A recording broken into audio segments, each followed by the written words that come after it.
మీ business ఏదైనా మీ ఊర్లో promotion చేయాలంటే అది సుమన్ టీవీతోనే సాధ్యం. ఇప్పుడే సంప్రదించండి. నమస్తే, వెల్కమ్ టు సుమన్ టీవీ. నేను మీ ఈశ్వరి. మనం ఇప్పుడు అన్నమయ్య జిల్లా రాయచోటిలో డిఎస్పి కార్యాలయం వద్దున్నాము. సుండుపల్లి మండలంలో ఎర్రచందనం ఇద్దరు దొంగలు పట్టుబడ్డారు.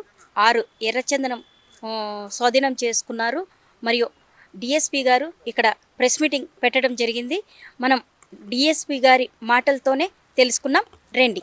మనకు అన్నమయ్య జిల్లా గౌరవ ఎస్పీ గారి యొక్క ఆదేశాల మేరకు ధీరజ్ పునుగుల ఐపీఎస్ గారి ఆదేశాల మేరకు సుండుపల్లిలో ఈ రాయవరం పంచాయతీలోని గువల్దిన దగ్గర ఈ ఎర్రచందనం స్మగ్లింగ్ని అరికట్టే విషయంగా మా ఎస్ఐ గారు, సుండుపల్లి ఎస్ఐ గారు హుసేన్ గారు, తర్వాత రాయచోటి రూరల్ ఇన్స్పెక్టర్ గారు రోషన్ గారు వాళ్ళ ఆధ్వర్యంలో ప్లస్ ఆర్ఎస్టీఎఫ్ వాళ్ళ ఇన్ఫర్మేషన్ మీద మా సిబ్బంది అంతా కలిసి అక్కడ రాబడిన సమాచారం మేరకు పోతే అక్కడ ఈ యొక్క ఎర్రచందనం దుంగలు 6 దుంగల్ని గువల్దిన దగ్గర స్వాధీనం చేసుకోవడం అయింది.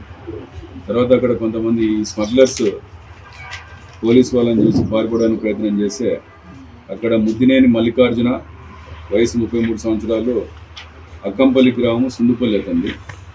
తర్వాత శ్రీనివాసులు నాయుడు, గురిజిన కుంట శ్రీనివాసులు నాయుడు, ఏజ్ 35 ఇయర్స్. తర్వాత ఇతన్ని కూడా ముదివాండ్లపల్లి, గురప్పగారిపల్లి, వీరపల్లి మండలము, ఒకటి సుండుపల్లి, ఇంకొకటి వీరపల్లి, ఇద్దరిని కూడా అరెస్ట్ చేయడం జరిగింది.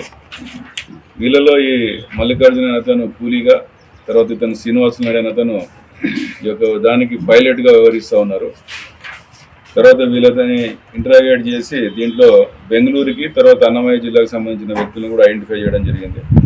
దాని మీద కూడా మా యొక్క ప్రత్యేక టీము దీని మీద విచారిస్తూ ఉన్నారు.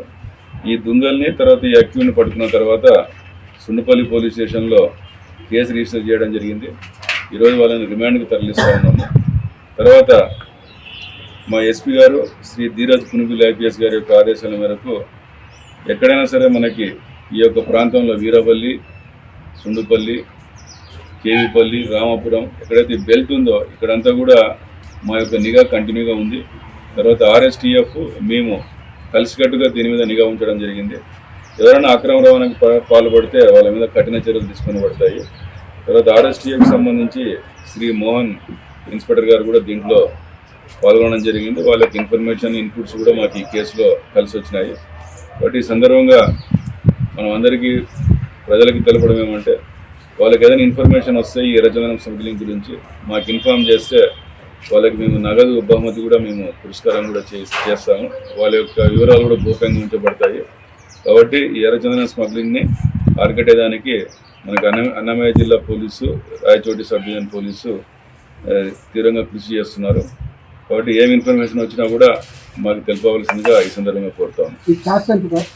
ఈ యొక్క మొత్తం ఇది 6 ఎర్రచందనం దుంగలు కలిపి 139 కేజీలు ఉన్నాయి. దీని యొక్క విలువ 13,90,000 రూపాయలు ఉన్నాయి మన యొక్క మార్కెట్ రేట్ ప్రకారం. తర్వాత ఈ అరెస్ట్ చేయబడిన ముద్దాయిలు ఇద్దరిని అరెస్ట్ చేయడం జరిగింది. ఇంకా కొంతమంది దీంట్లో పరారులు ఉన్నారు, వాళ్ళని కూడా త్వరగా అరెస్ట్ చేస్తాం. సార్ వీళ్ళు ఇప్పుడైనా ముందు కూడా వేరే ఆర్ఎస్ అఫెన్స్ ఏమైనా ఉన్నారు సార్? వీళ్ళకి ప్రీవియస్గా ఎటువంటి కేసెస్ లేవు. వీళ్ళకి ఈ 2 కేసులోనే ఇప్పుడు మనం ఈ కేసులోనే మనం అరెస్ట్ చేస్తున్నాం. సార్ ఈ పాతయి కదా సార్, ఇప్పుడు కాదు కదా? అవునమ్మా, ఇవి ఏం చేస్తారంటే వాళ్ళు అక్కడ కలెక్ట్ చేసుకొని అవన్నీ కూడా అక్కడ పెట్టుకుంటారు వీళ్ళు. తర్వాత వాళ్ళకి టైం వచ్చినప్పుడు దానిని స్మగ్లింగ్ ఉపయోగిస్తారు.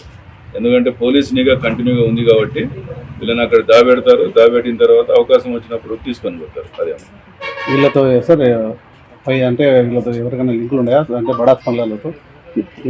అంటే ఇప్పుడు బడా స్మగ్లర్లు అంటే ఇప్పుడు మిగతా వాళ్ళు కూడా పట్టుబడితే దీని యొక్క ఎంతవరకు ఉంది, దీని యొక్క ర్యాకెట్ ఏమనేది కూడా మనకు తెలుస్తుంది. సార్ అఫ్ఘానిలో ఎంతమంది ఉన్నారు సార్? దీంట్లో మొత్తం ఇప్పుడు వరకు మనం ఐడెంటిఫై చేసింది 5 మంది అక్యూని ఐడెంటిఫై చేయడం జరిగింది.